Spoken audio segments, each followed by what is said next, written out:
Thank you for tuning in to the Healing Over Everything podcast. I am your host, T. Now, what do you think of when you think of the term red flags? If you're anything like me, most of the time when we hear red flags, we think solely from a relationship standpoint, right? Like a man or a woman showing you the red flags of why you shouldn't be with them. But by definition, a red flag is just a warning flag, one that's telling you to proceed with caution and to let you know that there's a bear behind the bush waiting to pounce.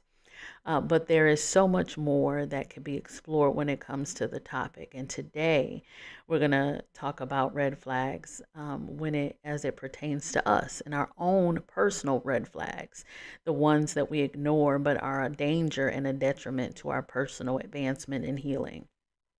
And in my research for doing the show, I did learn that there's actually something called a red flag law. And that's where the courts can prevent a person who shows signs of being a danger to themselves or others from purchasing firearms or having access to guns. So, if the government felt the need to make a law to prevent us from succumbing to the imminent danger of a person, then why aren't we making the necessary provisions to really look at red flags as being something detrimental, right? Red flags can really be detrimental to our physical, emotional, and mental health if they're ignored. And we don't just need to know how to recognize them, but we need to actually avoid them at all costs and take the necessary actions to preserve our well being. So, as always, this show exists to be a mirror, and it's here to help us do the necessary work to becoming our best selves and to heal over everything. So, in order for us to do that, here are some red flags that we need to be on the lookout for in ourselves that are a threat to us living our best life. So I want you to listen close, and if you exhibit any of these attributes, you need to take the necessary steps to changing that, right? So the first one is naivety. Being naive is a huge red flag. So having this characteristic really opens us up to being victimized, to being abused, taken advantage of, and disrespected. So if you don't know anything in life, what you do need to know is that we have an enemy, right? There's always an evil or negativity lurking to throw us off our path of success and wholeness. And there is forces that not only want us to not make it to our place of peace, but they're there to be distractions and roadblocks really, and we'll experience this throughout the course of our lives, but we really do need to be living our lives as if there is a bear behind the bushes, because there is. We have a enemy, and being naive to that is a huge red flag, because you're not making the provision that you need to be successful. You're living in a false sense of security, in a false reality, operating from a place of being naive. And what we're not going to do is lack wisdom and judgment in situations of uncertainty, right? So we need to learn to use our intuition and really listen to that inner voice. It's always urging us on the right path. And it's important that we learn that voice and to listen and obey quickly. And if there's any slack in that, then there's going to be a problem. We need to really move quickly when we hear that still small voice leading us. And if we choose to ignore it, then we put ourselves on a hamster wheel of repeating cycles. So, being naive and lacking wisdom in situations is a red flag that we need to look at in ourselves, because we don't want to be vulnerable to others, and we don't want to be victimized by others because we lack wisdom or we lack judgment. So, if that's a characteristic that you possess, knowing is half the battle, right? Another one is that we don't want to lead with insecurity. Many times our lack of confidence in situations holds us back from pursuing anything. We don't believe that we're worthy of anything, so we live small. But this year, we're going to change all that. We're going to start to live out loud and to purposely take up space. And we're not going to shrink anymore for the sake of other people. is something that we have to work on, right? It's especially if we've been operating from this place of insecurity our whole lives.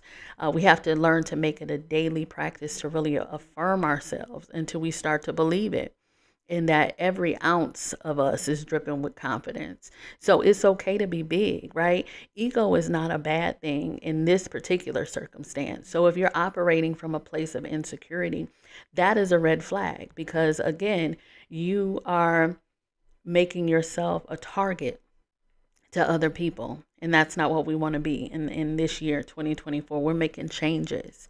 And then we need to let our voices be heard. So if you're a person who has not yet found their voice, you need to start to share your thoughts and opinions regardless of what other people may think or feel. I don't know if it comes with age, but listen here, I'm going to tell you something. If I don't do anything else, I'm going to speak my mind. Respectfully, though, right? But I'm going to let my voice be heard in my opinions, because a lot of times, everybody has an opinion. I remember with the job that I do, I have to talk to a lot of elderly people. And sometimes elderly people really kind of go on and on and on about things, and you got to reel them in. But I remember having a conversation with a young man, well, an older gentleman at work, and he was going on and on about something, and I was half listening, if I'm being honest. But he asked me how I felt about something. And what he was talking about was really something that I shouldn't have even been discussing with him on work time, because it just wasn't appropriate. But he asked me what my opinion was. And I said, I really don't have an opinion about it either way. And he said, well, baby, you should always have an opinion, right? And that's how I feel. Like, you need to utilize your voice. You always have an opinion, even if it's, it goes against other people's opinions and it's separate from what they think. You have a voice, and your opinion matters. In certain situations, your opinion might be that bending thing, right, that changes the scenario. So to learn to speak up, right, that's a red flag to me when we don't know how to use our voices. And sometimes it's because our voices have been stifled over time. So, like I said, we shrink and we kind of just observe, and observing is fine. But you have a voice, you have an opinion. So speak up and let your voice be heard, right? It's time out for not being present in situations, right? And then another thing, and this is something that I used to tell my daughter when she was growing up, because she would want to do something or want to ask something of me or her father, and she would say, well, I didn't ask you because I knew you was going to say no, or I didn't do this because whatever. And I used to have to tell her, and I beat it in her head, never anticipate another person's response, because it's going to limit you every time. If you already have these preconceived ideas and notions about how someone's going to respond, then you've already played out the scenario in your head. You've already come up with this false narrative, right? So now, I'm not going to ask, or I'm not going to do, I'm not going to say. You're limiting yourself. Regardless of how a person responds in the situation, you use your voice. You ask the questions, right? That's a red flag. That's something, a characteristic or an attribute in ourselves that makes us smaller. And we living big this year, right? We're living big. We're living up to our full potential. So if you're shrinking in the face of other people, you're not utilizing your voice, and you're anticipating responses to the point where you're not doing what you want to do because you're afraid of something someone's going to say or their response to a situation. We're not doing that this year, right? And then also, if you're responding to situations with negativity. Now, there's a difference between venting about something and just being downright negative.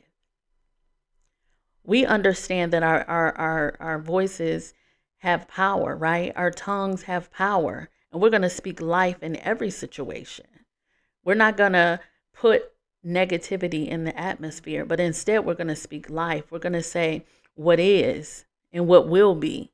And we're going to use positive affirmations so that we manifest with our words, right? So if you're always find yourself coming from a place of negativity, that's something that needs to be changed and altered, and it can be done.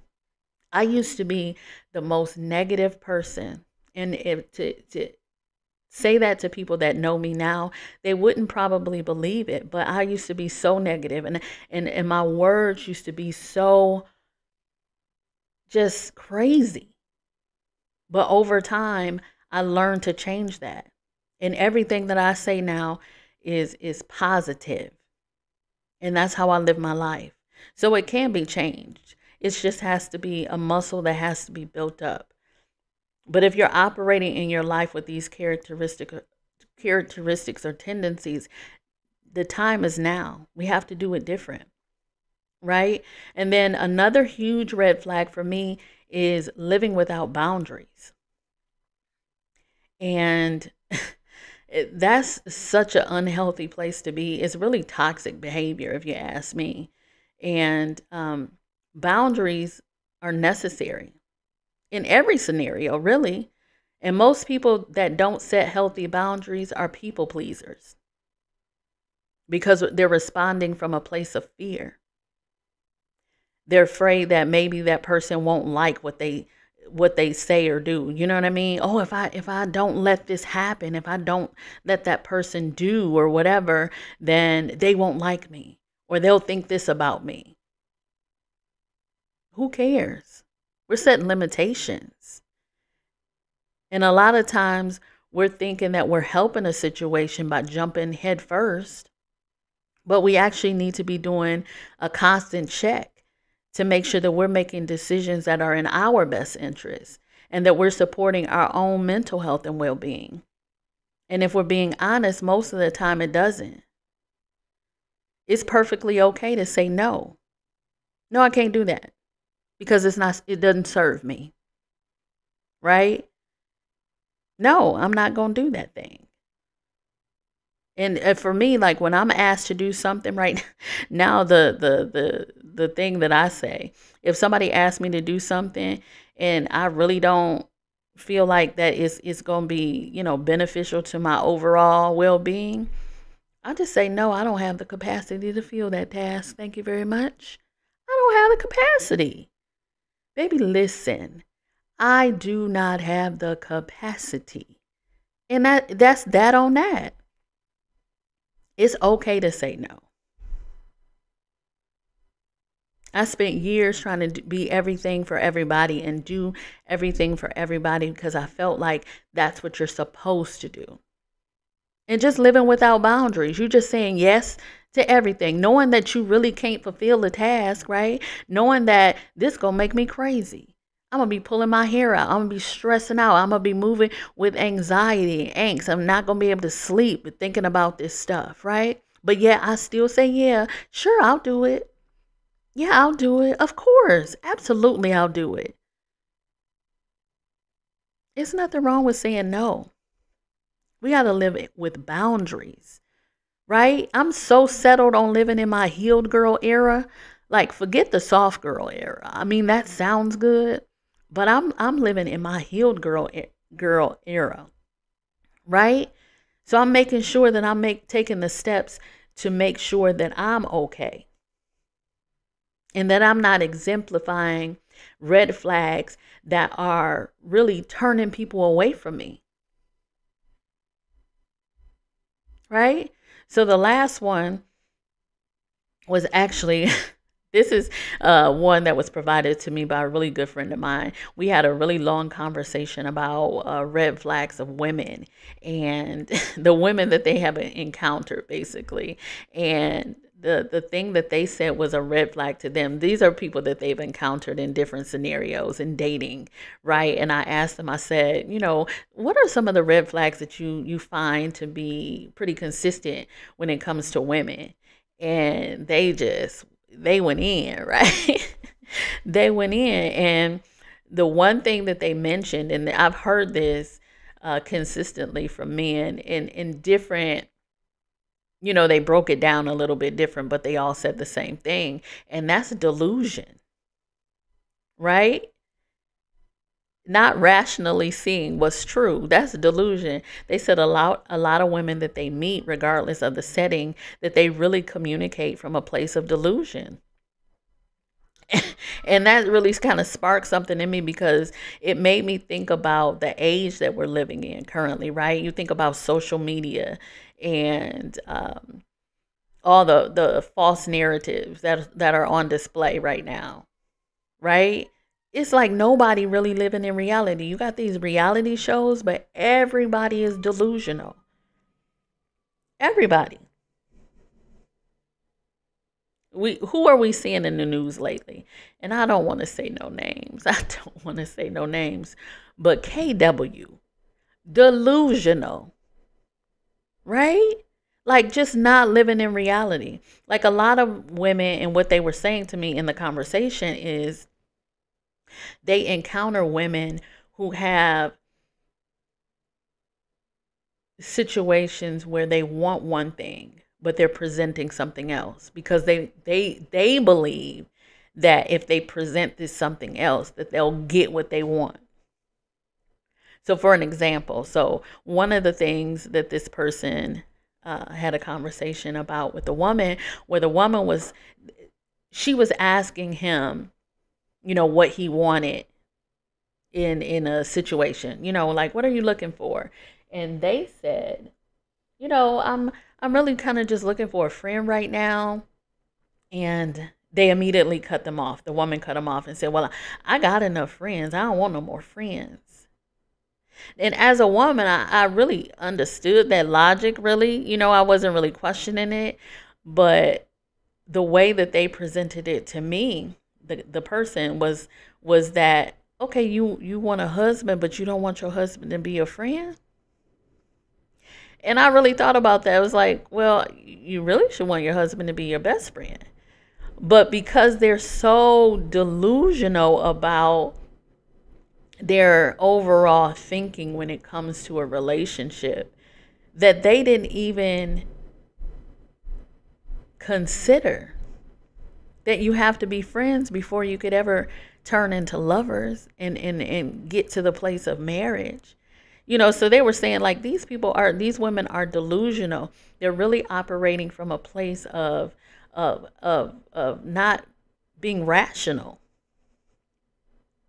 And another thing that they mentioned is, in them being delusional, is that most of the women that they encounter, they all have something fake or everything fake. Their eyelashes are fake, their hair is fake, their teeth are fake, their breasts are fake.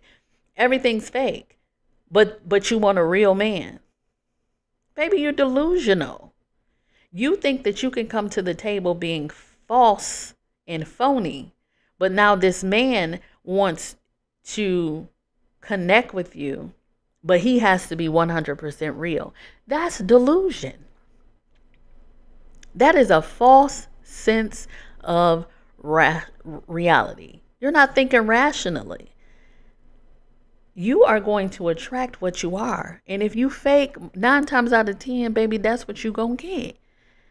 And I understand that eyelashes are, they're a trend, and the lace fronts are a trend. But honey, if he's been dating you for 6 years and he's never seen your real hair or your real eyes or you without lashes, you're presenting a false narrative to this person. He doesn't even really know who you are. And that's unfair to him. You should be able to be vulnerable to the person that you love and the person that you are desiring to spend your life with. Right? So I thought that was hilarious, actually. But it really did spark something in me, because I was like, yeah, a lot of times we are delusional as women. And maybe that word is a little harsh, but it really is true, because we want things that are not rational. And that's what delusion is. So now, if you see yourself in any of the things that we mentioned, right? So if you possess some of these red flags, then it's time to do some work.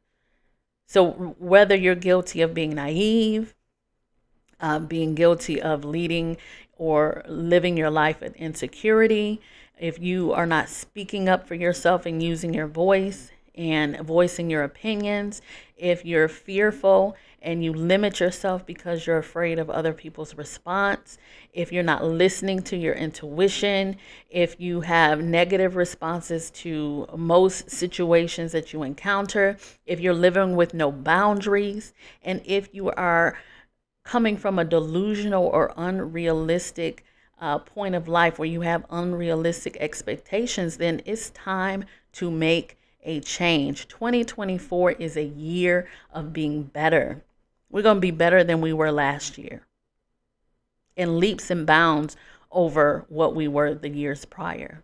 We're going to use wisdom in all things, right? Everything doesn't require a quick response. We need to think things through.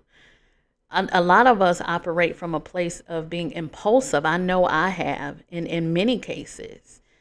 You know, I used to move like that. Every decision was, I got to hurry up and decide.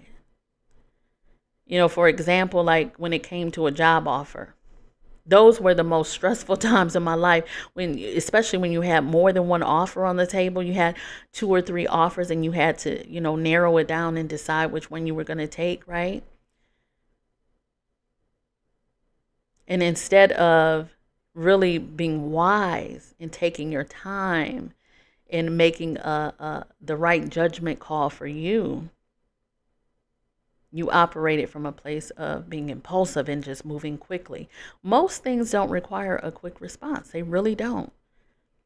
And if they do, if you're put in a position where people don't allow you to take a moment and to take a beat and respond with good judgment, then that whole scenario is a red flag, right? Right? That's how we're operating this year. We're making wise decisions. We're going to speak from our heart in situations and not from a place of guilt. We're not going to feel guilty about speaking our heart and our mind, regardless how someone's going to respond. We're not going to let that deter our decisions on how we're going to address the issues. And make sure that you're venting about situations that don't teeter on putting negativity in the atmosphere, right? Because we already said that we're speaking positivity. We know that we're alchemists and that there's power in the tongue. So we're going to put out the things that we want to manifest. And we don't want to manifest negativity, right? So we're going to live with boundaries. And when we live with boundaries, we're actually teaching others how to approach us. They know then that they can't bring foolishness, right? They can't bring foolishness to us. They're going to honor the fact that we've set boundaries. Now, when it comes to delusion, that's one you're going to have to pray on, baby, because we just need to, pray that the truth leads you. And that we don't live in fantasy, but we stay in reality. But that's really what we're talking about today. Let's recognize the red flags in ourselves. And then we're going to do the necessary work to remove those flags. When people come into our presence, they're not going to see warning, warning, warning, warning. Because we're operating from a place of peace. Right? So like always, we end each show with an affirmation. And I want you to take this one with you. No is a complete sentence. And I don't have to explain or justify my boundaries. Thank you for tuning in to the Healing Over Everything podcast. I am your host, T, and we'll talk soon.